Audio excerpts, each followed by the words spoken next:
நாம நேரடியா பொண்ணையே பார்த்து மீட் பண்ணி பேசினாதான் வேலை நடக்கும். ஏன்னா அவ எதுக்காக ஓகே சொன்னான்னு தெரிஞ்சுக்கிட்டாதான் நாம அதுக்கான சொல்யூஷனை தேட முடியும். அது மட்டும் இல்லாம உங்க அம்மாவும் உங்ககிட்ட அந்த பொண்ண மீட் பண்ண சொன்னாங்கல்ல. சரி, அப்போ உடனே அவங்கள போய் மீட் பண்ணுவோம். வா போலாம்.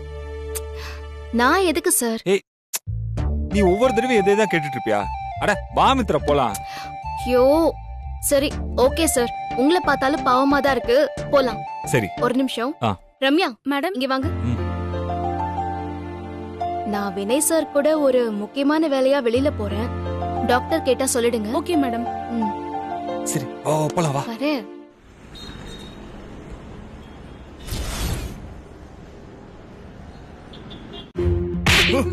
அக்கா.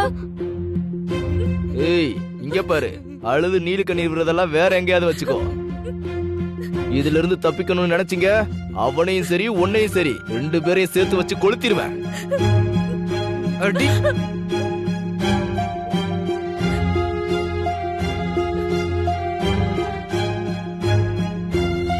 அடிச்சு சாவடிச்சிருவான். அக்கா அழாதக்கா.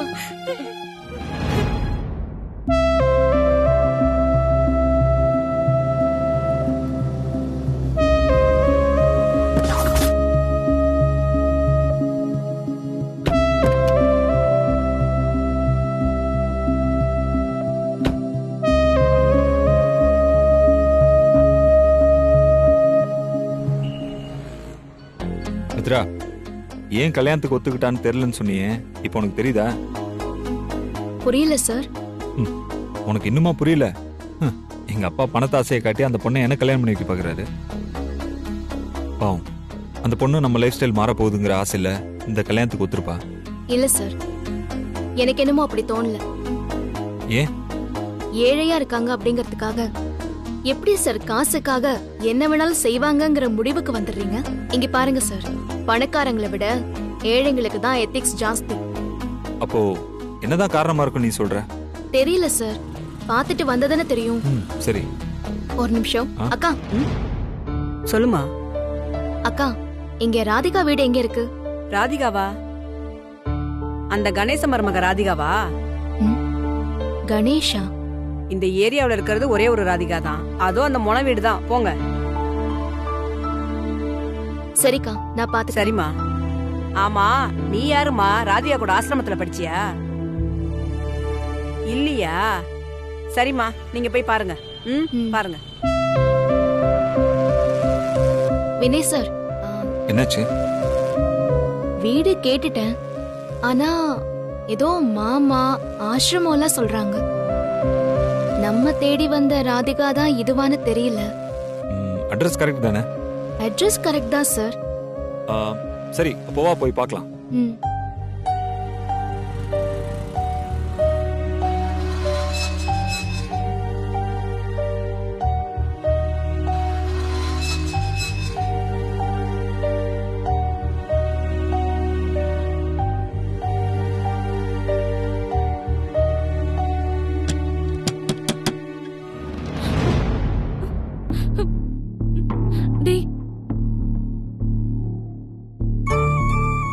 ராதிகா.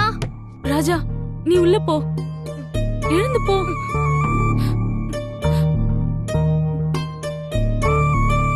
யாராவது இருக்கீங்களா?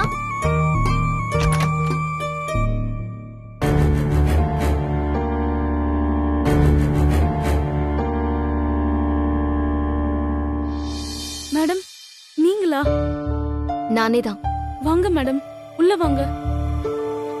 வாங்க சார். வாங்க மேடம், வாங்க. உட்காருங்க, உட்காருங்க சார்.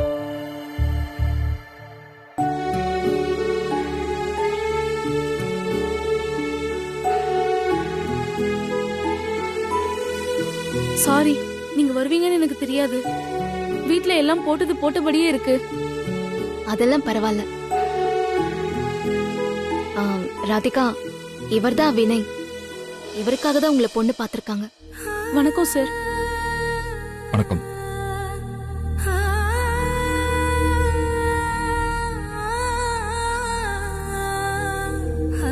ராதிகா, என்னங்க பிரச்சனை உங்களுக்கு? பார்க்க சின்ன பொண்ணா தெரியுறீங்க. ஏன் என்ன கல்யாணம் பண்ணி ஒத்துக்கிட்டீங்க?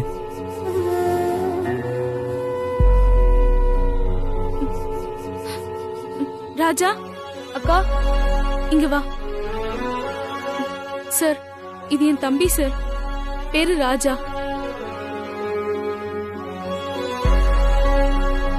நாங்க அனாதை சார். அப்பா அம்மான்னு யாருமே இல்ல. ஆசிரமத்துல தான் வளர்ந்தோம். குறிப்பிட்ட வயசுக்கு மேல ஆசிரமத்துல வச்சுக்க மாட்டாங்க. வெளியில வந்து நம்ம பொழப்ப நாம தான் சார் பாத்துக்கணும். அப்படிதான் சார் நாங்களும் வந்தோம். இவன் என்னை விட்டுட்டு இருக்க மாட்டான். அதனால இவனையும் கூட்டிட்டு வந்துட்டேன். உங்களுக்கு பேரண்ட்ஸ் எல்லாம் எங்களுக்கு தெரியும். ஆனா இதெல்லாம் எங்க கிட்ட சொல்லவே இல்லையே. கேக்குறதுக்கு மட்டும்தான் பதில் சொல்லணும்னு சொன்னாங்க மேடம். யாரு? அந்த ஏஜென்ட்டா? சரி, நீங்க சொல்லுங்க. அதான் சார், ஆசிரமத்தை விட்டுட்டு வெளியில வந்ததும் இந்த வெளி உலகத்தை எங்களால ஃபேஸ் பண்ண முடியல. ரொம்ப கஷ்டமா இருந்துச்சு. அதான் சார் கல்யாணம் பண்ணா குடும்பம் சொந்தம்னு சொல்லிக்க 4 பேர் இருப்பாங்கன்னு நினைச்சு. யாரோ கணேஷன் சொன்னாங்களே, அது யாரு? அதான் எங்க மாமா. வேலைக்கு போயிருக்கு, நைட்டு வரும். இப்பதான் யாரும் இல்ல நீங்க. இது யாரு மாமா? இந்த பாருங்க, உங்களுக்கு ஹெல்ப் பண்ணலாம் தான் நாங்க இங்க வந்திருக்கோம். நீங்க உண்மையை சொல்லுங்க. எதுக்கு நீங்க என்ன கல்யாணம் பண்ண ஒத்துக்கிட்டீங்க?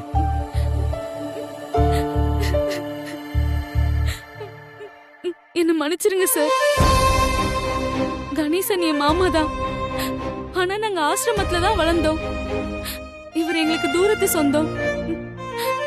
சின்ன வயசுல இவர் வீட்டுக்கு வந்த ஞாபகத்துல ஆசிரமத்துல இருந்து வெளியில வந்ததும் எங்க போறதுன்னு தெரியாம வேற வழி இல்லாம இவர் வீட்டுக்கு வந்தோம்.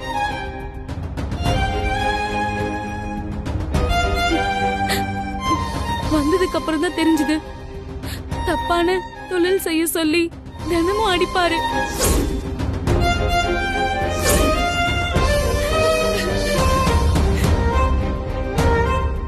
உங்களை கல்யாணம் பண்ணிக்கிட்டா 5 லட்சம் ரூபாய் எங்க மாமாக்கு தரேன்னு சொல்லிருக்காங்க.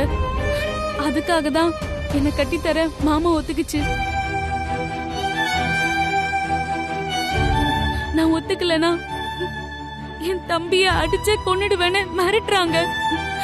அதான் வேற வழி இல்லாம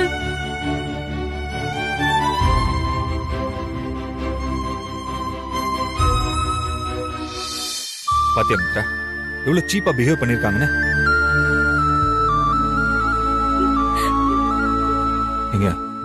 இங்க பாருங்க ராதிகா, நீங்க ஒண்ணும் கவலைப்படாதீங்க. கேவலம் ஒரு 5 லட்சம் ரூபாய்க்காகலாம் நீங்க என்ன கல்யாணம் பண்ணிக்கணும்னு அவசியம் இல்ல. சார், ப்ளீஸ் சார், இது மட்டும் நடக்கலனா என் மாமா எங்களை கொன்னே போட்டுருவாரு சார்.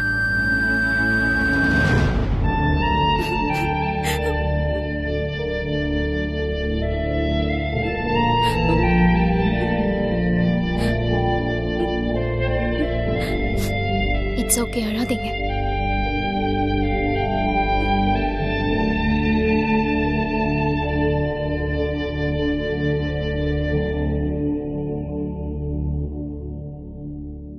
ராஜா, பேப்பர் பெண்ணா இருக்காப்பா? இருக்கு. எடுத்துட்டு வா.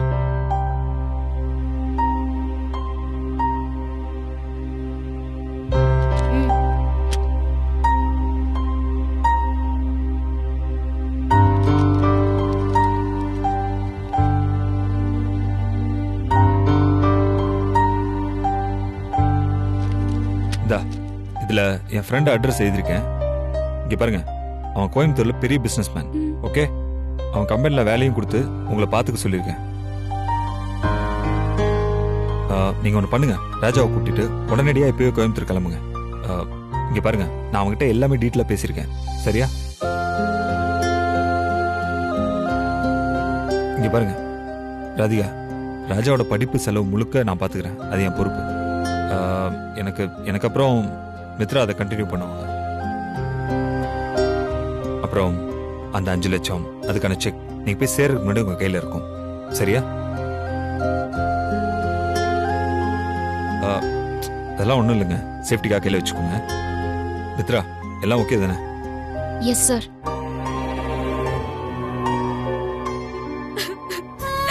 ஏய், மித்ரா ப்ளீஸ்.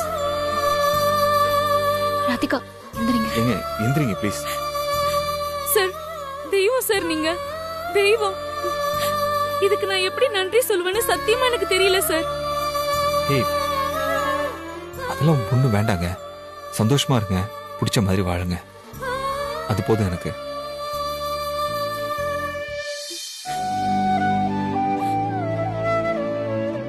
சார், நோய் சாவெல்லாம் சும்மா சார். நான் சொல்றேன், உங்களுக்கு எதுவும் ஆகாது. நீங்க 100 வருஷம் நல்லா இருப்பீங்க.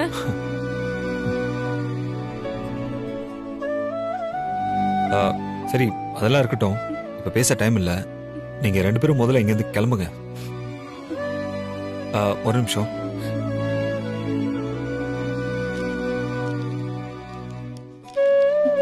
சார், அட புடிங்களேன் ப்ளீஸ். இப்போதைக்கு இது செலவுக்கு வச்சுக்கோங்க. நீங்க போயிட்டு எனக்கு காண்டாக்ட் பண்ணுங்க. இன்னையிலேருந்து நீங்க 2 பேருமே அனாதைங்க இல்ல. நானும் மித்ராவும் இருக்கோம். இதை பத்தி கவலைப்படாதீங்க. சரி, அப்போ நாங்க கிளம்புறோம். மித்ரா, போலாமா? போலாம் சார். பார்த்து பத்திரம். போனதும் இன்ஃபார்ம் பண்ணுங்க. சரிங்க மேடம். ரொம்ப நன்றி மேடம். சரிம்மா, போலாம். வர பார்த்துக்கூட.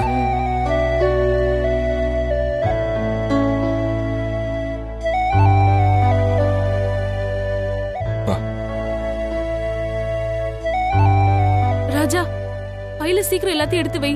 மாமா வரதுக்குள்ள நம்ம கிளம்பிடணும். சீக்கிரம் போ.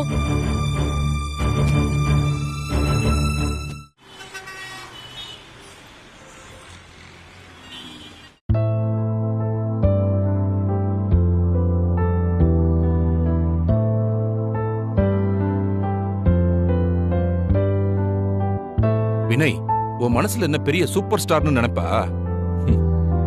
இல்ல அங்கிள், நான் மட்டும் இல்ல. நீங்க எந்த ஒரு சூப்பர் ஸ்டார்ட்ட போய் கேட்டாலும் அவங்க இல்லன்னு தான் சொல்லுவாங்க. அங்கிள், அவங்க எல்லாருக்குமே ஒரு ஹீரோ இருப்பாரு. அது யாருன்னா அது அவங்களோட அப்பா. எனக்கும் என் அப்பா தான் ஹீரோ. ஆனா இவ்வளவு நாள் எனக்கு ஹீரோவா இருந்தவரு இப்ப எனக்கு வில்லனா தெரியறாரு.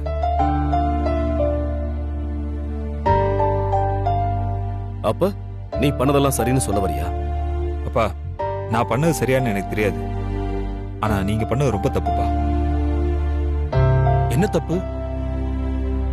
நம்ம ஒன்னும் அந்த பொண்ணை மிரட்டி சம்மதிக்க வைக்கலையே. எல்லார் முன்னாடியும் வச்சு முழு சம்மதமான கேட்டுதானே பேசி முடிச்சோம். வினய், நீ ஒரு விஷயத்தை நல்லா புரிஞ்சுக்கோ. இந்த கல்யாணத்துல நமக்கு ஒரு டிமாண்ட் இருக்கிற மாதிரி பொண்ணு வீட்டு சைடுலயும் ஒரு டிமாண்ட் இருக்கும். அதை நம்ம நிறைவேற்றி கொடுத்தா தான் அவங்க இந்த கல்யாணத்துக்கே சம்மதிப்பாங்க. அங்கிள், நீங்க இந்த பொண்ணோட டிமாண்டை சரி பண்ணா பரவாயில்ல. பணத்துக்காக ஆசைப்பட்டு ஒரு பொண்ணோட வாழ்க்கையை பலி கொடுக்கணும்னு நினைக்கிற ஒரு பொறுக்கியோட டிமாண்டை சரி பண்ணணும்னு நினைக்கிறீங்க. இந்த பாரு வினய், கணேசன் ஒன்னும் பொறுக்கி இல்ல. அந்த பொண்ணு ராதிகாவுக்கு சொந்த தாய் மாமன். ஓ, அப்போ அந்த பொண்ணுக்கு ஒரு மாமா இருக்கு. அவ அனாதை இல்லைங்கிறதும் உங்களுக்கு தெரிஞ்சிருக்கு. டேய், என்னடா இது? எல்லாம் அப்புறம் சொல்றேன் இரு.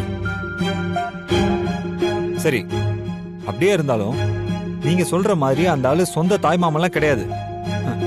ராதிகாவுக்கு தூரத்து சொந்தம், அவ்வளவுதான்ல. அவன் உங்களை நல்லா ஏமாத்திருக்கான்.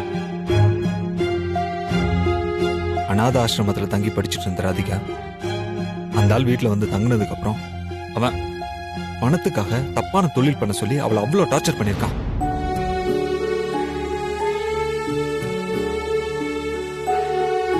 இப்ப நீங்க எனக்கு பொண்ணு தேடுறீங்க தெரிஞ்சதுல, அதுல ஒரு பெரிய அமௌண்ட் கிடைக்குங்கிற ஆசையில அவளை எப்படியாவது நம்ம கிட்ட சேல் பண்ணணும்னு பிளான் பண்ணிருக்கான். இதெல்லாம் யார் சொன்னா? அந்த பொண்ணு சொன்னாளா? ஆமா அங்கிள். வினய், இது கூட பொய்யா இருக்கலாம் இல்லையா? அவ மேல சிம்பத்தி வரணும், உங்ககிட்ட இருந்து பணம் புடுங்கணும்னு இந்த மாதிரி கட்டுக்கதையெல்லாம் சொல்லிருக்கலாம் இல்லையா? என்ன பேசுறீங்க அங்கிள்? அவங்களுக்கு பணம் தான் முக்கியமா இருந்தா என்ன கல்யாணம் பண்ணிருப்பாங்களே அங்கிள். ஏன் இந்த மாதிரி தேவையில்லாத கட்டுக்கதையெல்லாம் சொல்லணும்?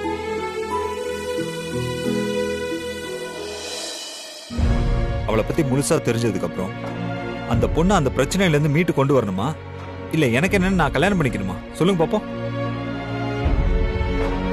பா, நீங்க சொல்லுங்க, இப்ப நான் என்ன பண்ணிருக்கணும்? அப்படின்னு பார்த்தா இங்க இருக்கிற எல்லாருக்கும் 1008 பிரச்சனை இருக்கு. நாம அதெல்லாம் தீர்த்து வச்சுக்கிட்டு இருக்க முடியுமா? நமக்கு தேவையானதை ஒரு நாளும் பண்ணிக்கவே முடியாதுடா. டாக்டர், உங்களுக்கு ஞாபகம் இருக்கா அந்த கார் ஆக்சிடென்ட்ல உங்களை நான் மீட் பண்ணப்போ இந்த பொண்ணு இருக்கிற அதே சிச்சுவேஷன்ல தான் நானும் இருந்தேன். அப்ப நீங்க எனக்கு சாமியா தெரிஞ்சீங்க டாக்டர். அதே மாதிரி தான் இப்ப அந்த பொண்ணுக்கும் வினய் சார் சாமி மாதிரி தெரியறாரு. மித்ரா, அது வேற இது வேற. என்னப்பா வேற வேற? பா, நான் ஃபைனலா சொல்றேன், எனக்கு பொண்ணு பாக்குறேங்கிற பேர்ல தயவு செஞ்சு இந்த மாதிரி சீப்பான விஷயங்களை இனிமே பண்ணாதீங்க. எனக்கு இது ரொம்ப கேவலமா இருக்கு. நான் வரேன். Vinay,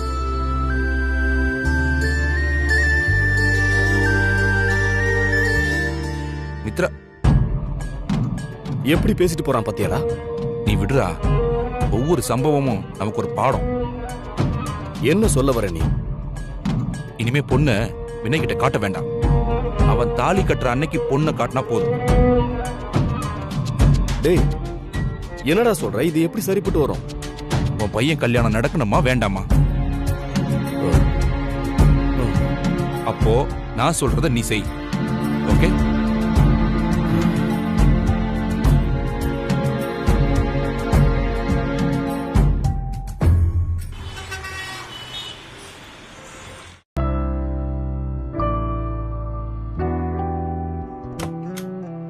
excuse me doctor. Yeah, come in.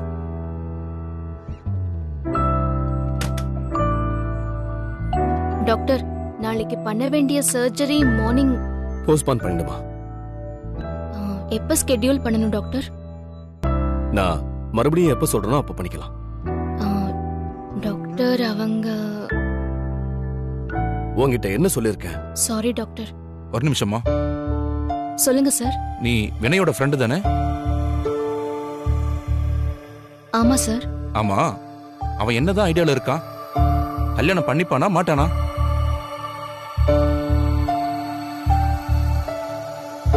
சொல்லு. தெரியாது கிரியாதுன்னா கதை விடாத, உண்மையை சொல்லணும். பண்ணிப்பாரு சார். அவர் எதிர்பார்க்கிற மாதிரி ஒரு பொண்ணை பாத்தீங்கன்னா கண்டிப்பா கல்யாணம் பண்ணிப்பாரு. அவன் எதிர்பார்க்கிற மாதிரி பொண்ணு இந்த ஜென்மத்துல கிடைக்காது. அப்போ இந்த ஜென்மத்துல வினய் சாரும் கல்யாணம் பண்ணிக்க மாட்டாரு. ஓ, இப்ப நீ அவனுக்கு சப்போர்ட்டா? இல்ல டாக்டர், நான் யாருக்கும் சப்போர்ட் இல்ல. ஆனா வினய் சார் பக்கம் ஒரு நியாயம் இருக்கு. அப்போ நாங்க நியாயம் இல்லாம பேசுறோம், அப்படிதானே? அவனுக்காக எத்தனை பேர்கிட்ட பொண்ணு கேட்டு அசிங்கப்பட்டு ஒவ்வொருத்தர்கிட்டயும் கெஞ்சி கடைசியில எல்லாருக்கும் பிடிச்ச மாதிரி ஒரு பொண்ணை கண்டுபிடிச்சா ஈஸியா அதை கெடுத்து விட்டு போயிட்டே இருப்பான்.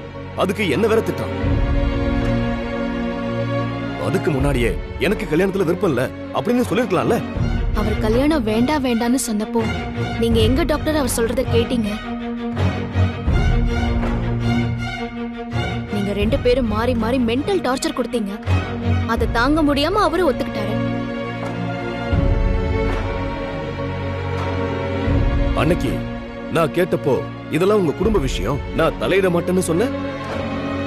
இப்ப என்னடானா இவ்வளவு பேசுற? அன்னைக்கு உங்ககிட்ட பேசுறது உங்க ஸ்டாஃப் டாக்டர். இப்ப பேசுறது வினய் சாரோட ஃப்ரெண்ட் டாக்டர். ஓ, அந்த அளவுக்கு ஆயிடுச்சா? ஆமா டாக்டர். உங்களை மீட் பண்ணப்போ இந்த உலகத்திலேயே நல்ல மனுஷன் நீங்க மட்டும் தான் நினைச்சேன். ஆனா உங்க பையன் அதையும் தாண்டி அந்த இடத்தை புடிச்சிட்டாரு. டாக்டர், உங்களுக்கு தெரியுமா தெரியாதான்னு தெரியல, உங்களுக்கு தெரிஞ்ச வினய் வேற, எனக்கு தெரிஞ்ச வினய் வேற.